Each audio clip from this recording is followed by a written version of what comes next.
So, there I was, Jenna, just cruising through the local park, headphones in, blaring some old school rock. The breeze was nice, and it was just one of those perfect days for being lost in your own world. I'd just wrapped up a coding sprint for the new app one was developing. Working from home has its perks, like no one cares if you're in your pajamas at 3 in the afternoon. As I was rounding the bend near the old oak tree, that's when it happened. Out of nowhere, I collided with what felt like a brick wall, sending my phone flying and ripping my headphones out. I barely had time to register the surprised yelp that matched mine. "Oh, crap. I'm so sorry," I blurted out, scrambling to my feet, brushing dirt off my jeans. The brick wall turned out to be a guy, probably around my age, with a shock of brown hair and a kind of sheepish grin that immediately put me at ease. He was already picking up my phone, checking if it was okay. "Hey, no harm done, but maybe watch where you're dancing next time." He chuckled, handing back my phone which, thank God, was still in one piece.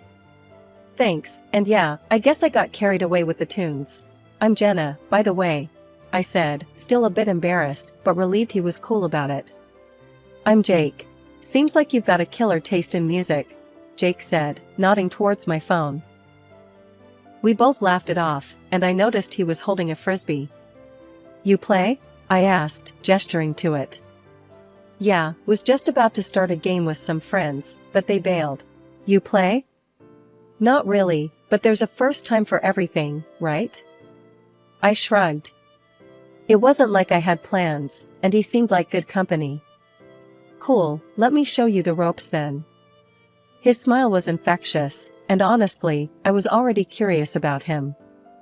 We spent the next hour tossing the frisbee, chatting about everything from our favorite bands to our jobs. Turns out, Jake was an engineer at a local tech startup, which gave us tons to talk about since we were both in the tech field.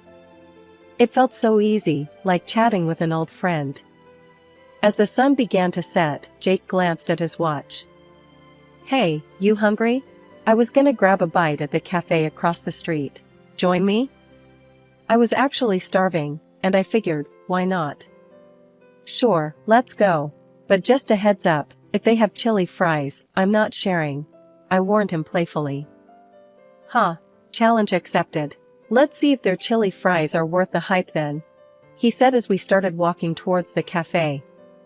By the time we said goodbye, it was clear this wasn't going to be just a one-time thing. Jake asked for my number, and I gave it to him, feeling that buzz you get when you know something good just started. After a few months of dating Jake, things were going pretty damn well. But like every romantic movie where the sun's always shining, there had to be a cloud somewhere. That cloud, in my story, turned out to be Linda, Jake's mom. "So, you're finally going to meet my mom," Jake said one Saturday morning as we were having breakfast. He had this half-smile, half-wince thing going on. "Just a heads up, she's a bit intense." "Intense like how?" "Like secret government conspiracy intense or believes in aliens intense?" I joked, trying to lighten the mood. "More like reads your horoscope and judges your life choices intense," he replied, shaking his head. We drove over to Linda's house later that day. It was one of those perfectly manicured homes you see on TV shows, where you know something's too good to be true. Jake knocked, and the door swung open. There she was, Linda, in all her glory, wearing a flowery dress that screamed, "I'm the boss here." "Jakey, and you must be Jenna," Linda said, eyeing me like I was some specimen under a microscope. Come in, come in." The living room looked like it was ripped straight out of a 1950s home decor magazine, complete with a giant bookshelf filled with all sorts of astrology books. I kid you not, there was a crystal ball on the coffee table. Linda wasted no time. "So, Jenna, when's your birthday?" she asked, as soon as we sat down on her floral couch. April 17th, I said, a bit thrown off by the sudden interest in astrology. "Aries, huh? She frowned, flipping through one of her many books. "And Jakey here is a Pisces. Not the best match, astrologically speaking. You do know that, right?" Jake rolled his eyes, giving me a sorry about this look. "Mom, come on, not everyone believes in that stuff." But they should, especially when it comes to important life decisions. Linda shot back, giving me a sharp look. You see, Jenna, Aries are headstrong and impulsive, and Pisces are dreamers, sensitive. It can lead to conflicts, you know. I wasn't sure how to respond. I mean, who goes full psychic mode 5 minutes after meeting someone? Well, we've been getting along just fine so far, I managed to say, trying not to offend her but also standing my ground. Linda hummed disapprovingly, tapping her fingers on her astrology book. We'll see about that. Life's not just about the good times, dear. The rest of the visit was pretty awkward. Linda kept dropping hints about ensuring compatibility and watching out for the retrogrades. I couldn't believe the stuff coming out of her mouth. Jake was super apologetic on the drive home. Sorry about that. She can be a bit much, he admitted, looking genuinely embarrassed. A bit much? Jake, she basically said we're doomed because I'm an Aries, I said, trying to laugh it off, but honestly, it stung a bit. Driving back, I mulled over everything. Linda was definitely a force to be reckoned with, but I wasn't about to let her or her astrological charts dictate my relationship. I liked Jake a lot, and no amount of bad star alignment was going to change that. So there we were, a year into this whirlwind, and somehow, despite all the cosmic crap Linda tried to throw our way, Jake popped the question. We were at our favorite pizza spot. Jake got all nervous, which was funny because he's usually Mr. Cool. He slipped the ring box across the table right as I was about to dive into a slice. Jenna, will you marry me? He blurted out, almost knocking over his drink. I was so shocked I nearly choked on my pizza. Hell yes, I managed to get out, once I stopped coughing. Everyone around us started clapping, and I was just there, all teary-eyed and laugh-crying. Planning the wedding, on the other hand, was anything but beautiful at first. Trying to make a guest list and figure out a venue was stressful enough without Linda's constant input.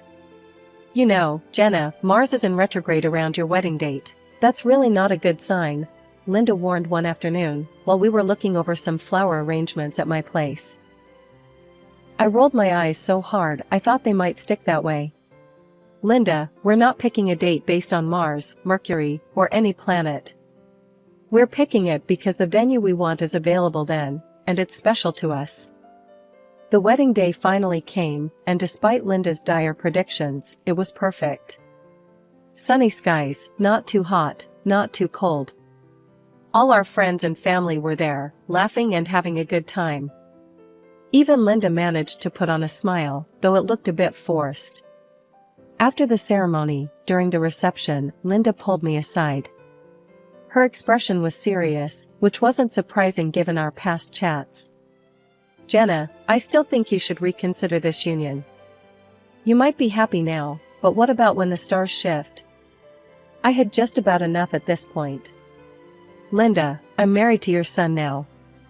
I'm not reconsidering anything. We're happy, and that's what matters. She huffed a bit, looking around as if the answer was going to pop out from behind the wedding cake. You're ignoring the signs, Jenna. But remember, I warned you. Duly noted, Linda. Now, if you'll excuse me, I'm going to dance with my husband at our wedding, which, by the way, is going wonderfully despite the bad signs. Jake caught my eye from across the room and gave me a thumbs up, knowing all too well the conversation I'd just survived. We spent the rest of the night dancing, laughing, and truly enjoying every moment. Life after the wedding felt like a sweet dream, but as with all dreams, reality has a way of creeping in. Linda's relentless comments were that reality for me. Every time we visited, she'd have some snarky comment ready. One Sunday afternoon, we were at her place for what I hoped would be a peaceful visit. No such luck. So, Jenna, Linda began as she served the tea. Still no good news on the baby front? You know, I read that some people are just cursed. Bad energy or something. I almost choked on my tea. Linda, really, that's not how it works. We've seen the doctor, everything's fine. These things take time. Time, huh? Or maybe it's just not meant to be. She shrugged, sipping her tea like she hadn't just suggested my uterus was cursed. I was fuming, but Jake squeezed my hand under the table, a silent plea to keep my cool. Changing the subject, I mentioned our latest big project. Actually, we'd been house hunting. Found a great place, and we're thinking of putting down an offer. Linda perked up, her interest obviously piqued. A house, huh? And how are you affording that? Jake's doing well, but houses aren't cheap. I was proud of our independence and financial stability. Actually, I've been doing really well with the app development. We're putting in equal amounts. She scoffed, setting down her cup a little too hard. Well, isn't that convenient? Living off my son and now spending his money on a house. It's classic, really. We left soon after, but her words stung. It was the same old song, no matter how hard I worked or what I achieved. The house buying process was a breath of fresh air compared to dealing with Linda. We found a beautiful place, perfect for us, and moved in a couple of months later. I thought owning our new home would prove to Linda that I wasn't the gold digger she painted me to be. But instead, it just fueled her fire. At our housewarming, which Linda attended out of familial obligation more than anything, she pulled me aside while Jake was busy with other guests. Must be nice, living large on someone else's dime. But we both know the truth, don't we? Just make sure he doesn't find out about your little side flings, she hissed, glancing around to make sure no one else could hear. I stared at her, shocked and angry. What are you even talking about? I've never cheated on Jake, and I never would. How dare you? She just smirked and walked away, leaving me there, fuming. Later, I heard through the grapevine that Linda was spreading rumors about me being a freeloader and cheating on Jake. That was the last straw. I confronted Jake when we were alone. Your mom's saying things, awful things about me. I don't know how much more I can take. Jake was furious. She what? That's it. I'm going to have a word with her. This has to stop. He did, and he told Linda she needed to back off or she wouldn't be welcome in our home anymore. She didn't take it well and called me the next day, furious. You're trying to cut me off from my son, you witch. I know what you're up to, bringing men into the house when Jake's gone. Don't think I don't know. Her words were like venom, but they didn't hold any power over me anymore. Linda, believe what you want, but I'm telling you now, stop spreading lies about me, or you'll regret it. This is my home, and I won't be harassed in it. Things had quieted down since we limited Linda's visits, but calm in my life seems to be just the quiet before another storm. This new trouble started innocently enough, just a feeling that something was off. It began at the local grocery store. I was loading bags into the car when I got this prickly feeling on the back of my neck, like someone was watching me. I glanced around and caught a glimpse of a man at the far end of the parking lot. He was just standing there, staring. It was weird, but I brushed it off as paranoia. The next sighting was at the cafe down the street from our house. The same man, sitting 2 tables away, pretending to read a newspaper, but clearly watching me. My heart started pounding. Was I being followed? When I saw him a third time, just standing across the street from our house, that's when I really freaked out. This was no coincidence. This guy was tracking me. I told Jake about it that night. Babe, there's this guy, I've seen him around a lot lately, and it feels like he's following me. Jake looked concerned, but he was trying to be the rational one. Are you sure? Maybe you're just overworked and stressed. Why don't you take a break for a few days? Do some of that yoga you love, chill out a bit? I wasn't convinced, but I decided maybe a break would help. I started doing yoga again, tried to meditate, but that nagging feeling wouldn't leave me. I was constantly looking over my shoulder, jumping at shadows. One afternoon, I had enough. I was going to prove I wasn't imagining things. I went to the same grocery store, and sure enough, there he was. This time I confronted him. I walked straight up to him, my phone camera ready. Why are you following me? Who are you?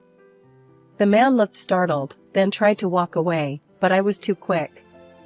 I snapped a few pictures. I've called the cops, I lied.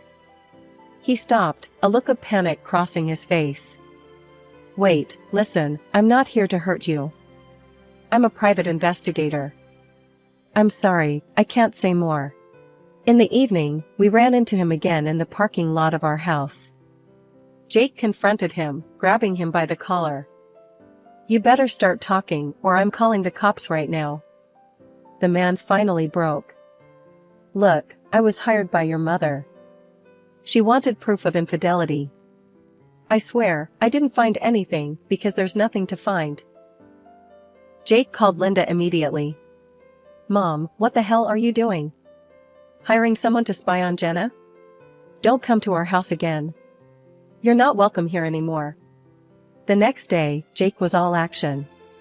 He had security cameras installed all around the house. If she's pulling stunts like this, who knows what she'll do next, he said, anger lacing his every word. After all the drama with Linda and that creepy PI, Jake suggested something I couldn't have been happier about, a vacation. Just the two of us, away from all the chaos, somewhere I could breathe without feeling like someone was always watching. We ended up at this cozy little beach town, with nothing but the sound of waves and seagulls to keep us company. It was perfect. For the first time in what felt like forever, I could just sit, read a book under the sun, and not worry about secretive glances or hidden agendas. When we got back home, I was brimming with a sense of peace. That peace only grew when I discovered something incredible: I was pregnant. After years of trying and facing Linda's harsh words, it had finally happened. But with the joy came a wave of protectiveness. Given everything with Linda, the last thing I wanted was to put our little bubble of happiness at risk. So, we decided to keep the pregnancy under wraps, especially from Linda. Let's just keep it between us and my folks for now, I told Jake, who was over the moon about the baby. Yeah, I don't want my mom spoiling this with her negativity. We'll tell the world when we're ready. He agreed. Since I worked from home, hiding my growing belly wasn't as hard as it might have been.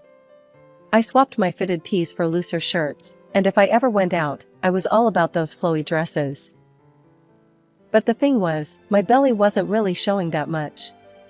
I was past my first trimester, yet there was barely a bump. I mentioned it to my doctor during one of my checkups, trying to keep the worry out of my voice. He gave me a reassuring smile. Every woman's body is different, Jenna. Some show a lot, and some don't show much at all. As long as the scans are normal and the baby's healthy, you've got nothing to worry about. As the weeks rolled on, only Jake, my parents, and I knew about the little life growing inside me. It felt like our precious secret, a small miracle just for us. We'd sit in what would be the nursery, planning and dreaming about the future. I think we should paint it yellow, Jake said one evening, looking around the room. Yellow's nice. Bright and happy, I agreed, picturing our little one in their crib, the walls a sunny backdrop. This little bubble of joy was ours to cherish, and for now, that was all that mattered. Linda's shadow lingered at the edge of our happiness, but inside our home, within our little growing family, we were safe.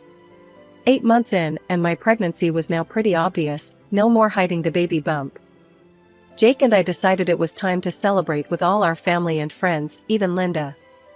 I figured maybe if she saw how real and beautiful this was, she might drop her vendetta. We threw a big bash at our place, decorating the backyard with lights and flowers. I felt like royalty, floating among our guests with Jake by my side, everyone so excited and happy for us. Well, almost everyone. Linda arrived late, her face stormy as ever. I braced myself for her usual antics, but hoped she'd keep it together for the sake of the day. No such luck. As I was mingling, I overheard her chatting, well, more like conspiring, with a group of relatives. This is all a show, Linda hissed, not even bothering to lower her voice. Mark my words, she's not pregnant. It's just a ploy to bind Jake tighter and dig into his wallet more. Her words stung, but I wasn't about to let her ruin this day. I approached her, smoothing down my dress, trying to keep my voice even. Linda, can we talk? She looked me up and down, skepticism written all over her face. What's there to talk about? You think you can fool everyone, but not me. I took a deep breath, keeping my cool. I'm really pregnant, Linda. There's a baby, our baby, Jake's and mine. Can't we put our differences aside, just for today, for the sake of the baby? She scoffed, a harsh laugh escaping her. You're unbelievable. Do you really think I'd fall for this charade? Frustrated but not wanting to cause a scene, I tried once more. Linda, please. It's a celebration. Let's just enjoy the day. She snorted, turning away from me and heading upstairs to the second floor of our house. I hesitated, then followed her, not wanting her to spread more poison among the guests. Upstairs, I found her in the hallway, fuming. Linda, why can't you just be happy for us? In a month, you'll see. There's a baby, a real baby. She whirled on me, her eyes cold. There is no baby. You're a con artist, Jenna. Always have been. I felt a mix of anger and sadness, tears pricking at the edges of my eyes. I don't know why you're doing this, but it's going to stop. Turning to leave, I started back down the stairs to the living room, eager to get away from her negativity. But as I took the first step, I felt a sharp shove from behind. My feet lost their grip, and I tumbled forward, the world turning upside down as I fell. The last thing I saw was the blur of the party decorations and the horrified faces of our guests, before everything went dark. When I finally came to, the harsh glare of hospital lights and the steady beep of monitors greeted me. I was disoriented, my body aching all over. I turned my head and saw Jake, sitting next to me, his face pale and drawn with worry. He immediately leaned closer, taking my hand. Jenna, thank God you're awake. How do you feel? Where's the baby? I asked, panic rising in my chest before I could even gauge my own pain. Jake's eyes were filled with concern, and he squeezed my hand tighter. They had to, they induced labor, to save him after your fall. He's on support, but he's fighting. Tears welled up in my eyes, and a sob choked me. Is he going to be okay? I managed to stammer between breaths. They're doing everything they can, Jake assured me, brushing a tear from my cheek. As I lay there, the memories of the fall flashed through my mind, the shock of being pushed, the terrifying tumble, Linda's face just before I turned to descend the stairs. Jake, I said, my voice firmer despite the fear. Linda pushed me. She did it. Jake's face contorted with confusion and distress. What? No, Jenna, it must have been an accident. It wasn't, I insisted, feeling a surge of frustration. Check the cameras. Please, just look. He nodded, standing up stiffly, his movements betraying his own fear and turmoil. After a few tense minutes, he returned, his face ghostly. I saw it, he said quietly. You were right. It's all there on the video. My mom pushed you. His next action was to call the police. I could only hear his side of the conversation, his words clipped, his tone a mix of anger and disbelief. When he hung up, he explained that they were taking his mother into custody. The next few days were a blur. Our son, tiny and fragile, fought for his life in his glass little bed, surrounded by beeping machines and bustling nurses. I prayed every moment I was awake, my heart living in that incubator with him. Linda was charged and brought to trial. Her defense was absurd, she claimed it was all a joke, that she'd wanted to prove I was lying about my pregnancy. I didn't mean any harm, she told the court. I just wanted everyone to see the truth. But the evidence was undeniable. The video didn't lie. The judge sentenced her to 2 years and ordered her to pay restitution. The sale of her house would cover the medical expenses and rehabilitation for our son. Months rolled into a year, and our little boy grew stronger every day. The rehabilitation was tough, endless appointments and therapies. But he was a fighter, and slowly, he caught up to his peers. By his 2nd birthday, you couldn't tell he had such a rough start. Jake and I were a team through it all, our bond solidified through the trials we'd faced.